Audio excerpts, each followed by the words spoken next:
नमस्कार विद्यार्थी मित्रांनो, मी सायनाथ गंदिवडे एस जी अकॅडमीमध्ये तुमचं स्वागत करतो।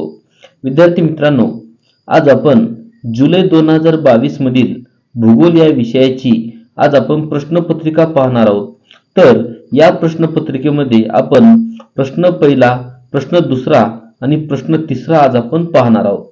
तर इकडे लक्ष द्या, प्रश्न पहिला हा एकूण 4 गुणाचा आहे। दिलेल्या पर्यायापैकी योग्य ते पर्याय निवडून विधाने पूर्ण करा व उत्तर पत्रिकेत पुन्हा लिहा। तर यामध्ये नंबर 1, भारताप्रमाणे ब्राझील मध्ये सुद्धा डॅश डॅश आहेत। नंबर 1 ऑप्शन आहेत उंच पर्वत, नंबर 2 आहे प्राचीन पर्वत, पठार, नंबर 3 आहे पश्चिम वाहिनी नद्या, नंबर 4 आहे बर्फाच्छादित डोंगर। तर भारताप्रमाणे ब्राझील मध्ये सुद्धा प्राचीन पठार आहेत। नंबर 2 हिमालयीन पायथ्यालगतच्या मिश्र वनामध्ये डॅश डॅश वृक्षाचे प्रमाण जास्त आहे। नंबर 1 साल, नंबर 2 सुंदरी, नंबर 3 खेजडी, नंबर 4 साग। तर हिमालयीन पायथ्यालगतच्या मिश्र वनामध्ये साल वृक्षाचे प्रमाण जास्त आहे। नंबर 3 ब्राझील मधील डॅश डॅश ही दक्षिण वाहिनी नदी जलवाहतुकीसाठी उपयुक्त आहे। नंबर 1 पुरागुआकू, नंबर 2 परानिबा, नंबर 3 पुरुष, नंबर 4 प्याराना। तर याचं उत्तर आहे ब्राझील मधील प्याराना ही दक्षिण वाहिनी नदी जलवाहतुकीसाठी उपयुक्त आहे। नंबर 4 नर्मदा नदीच्या खोऱ्यात डॅश डॅश वस्ती आढळते। नंबर 1 रेषाकृती, नंबर 2 विखुरलेली, नंबर 3 केंद्रित, नंबर 4 ताराकृती। तर नर्मदा नदीच्या खोऱ्यात केंद्रीय वस्ती आढळते। हा प्रश्न पहिला। त्याच्यानंतर आपल्याला दुसरा प्रश्न पाहायचा आहे जोड्या जुळवा।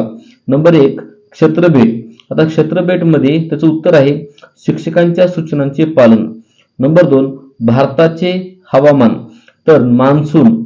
नंबर 3 ब्राझील सांबा नृत्य, ब्राझील मधील दाट लोकसंख्येचे राज्य साओ पावलो।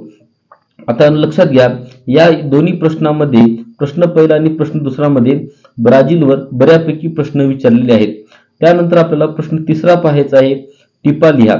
तर यामध्ये सुद्धा ब्राझीलचा प्रश्न आहे। नंबर 1 आहे ब्राझील मधील संदेशवहनाचा विकास। तर हा प्रश्न एकूण 4 गुणाचा आहे। यामध्ये आपल्याला 3 पैकी 2 टिपा लिहायच्या आहेत। तर नंबर 1 आहे ब्राझील मधील संदेशवहनाचा विकास।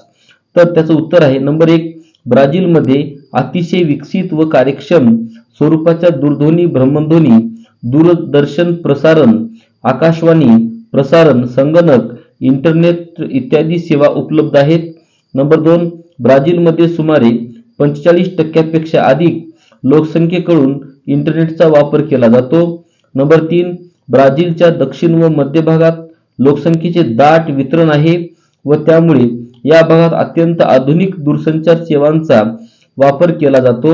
नंबर 4 ब्राझीलच्या उत्तर भागात लोकसंख्येचे विरळ वितरण आहे व त्यामुळे या भागात दूरसंचार सेवांचा मर्यादित स्वरूपात विकास झाला आहे। तर हा लक्षात घ्या, हा प्रश्नाचं उत्तर आहे। या प्रश्नामध्ये आपल्याला 2 मार्काला प्रश्न विचारल्यामुळे यामध्ये आपण 4 पॉइंटचा मुद्द्याचा आपण नमूद केलेला आहे। त्यानंतर दुसरा प्रश्न बघायचा आहे पश्चिम किनारपट्टीचा प्रदेश। तर यामध्ये नंबर 1 उत्तर आहे भारताचा पश्चिम किनारपट्टीचा प्रदेश अरबी समुद्राला लागून आहे। नंबर 2 भारतातील पश्चिम किनारपट्टी खडकाळ आहे व तिची रुंदीही कमी आहे। नंबर 3 पश्चिम घाटातून अनेक डोंगररांगा पश्चिम किनाऱ्यापर्यंत आल्या आहेत। नंबर 4 पश्चिम घाटातून उगम पावणाऱ्या व वेगाने वाहणाऱ्या अनेक लहान नद्या पश्चिम किनाऱ्यावर अरबी समुद्रास येऊन मिळतात। या नद्यांच्या मुखाशी खाड्या तयार झाल्या असून तेथे त्रिभुज प्रदेश आढळत आहेत। हा झाला पश्चिम किनारपट्टीचा प्रदेश। यावर टिपा लिहा। त्यानंतर आपण यामध्ये अजून एक टिपा दिली आहे, ती टिपा आज आपण पाहणार आहोत। नंबर 1 आहे ब्राझीलची ऐतिहासिक पार्श्वभूमी। आता ब्राझीलची ऐतिहासिक पार्श्वभूमीमध्ये नंबर 1 आहे उत्तर आहे ब्राझील देशात सुमारे 3 शतकापेक्षा अधिक काळ पोर्तुगीजांची राजवट होती। या 7 सप्टेंबर 1822 रोजी स्वातंत्र्य प्राप्त झाले. नंबर 2, 1930 पासून 1985 पर्यंत ब्राझील देशात लष्करी राजवट होती आणि 1985 पासून या देशाने राष्ट्रपती निर्धारित प्रजासत्ताक शासन प्रणालीचा अवलंब केला आहे. नंबर 3, 20व्या शतकात ब्राझीलने विविध स्वरूपांच्या जागतिक वित्तीय समस्यांना तोंड दिले आहे व त्यांचा हा देश सावरला आहे. नंबर 4, जगाच्या आर्थिक विकासाचा हातभार लावणारा देश व भविष्यातील एक प्रमुख बाजारपेठ या दृष्टीने सद्यस्थितीत ब्राझील देशाकडे पाहिले जाते. यामध्ये विद्यार्थी मित्रांनो आपण प्रश्न पहिला, दुसरा आणि तिसरा असे 3 प्रश्न आपण पाहिलेलो आहोत.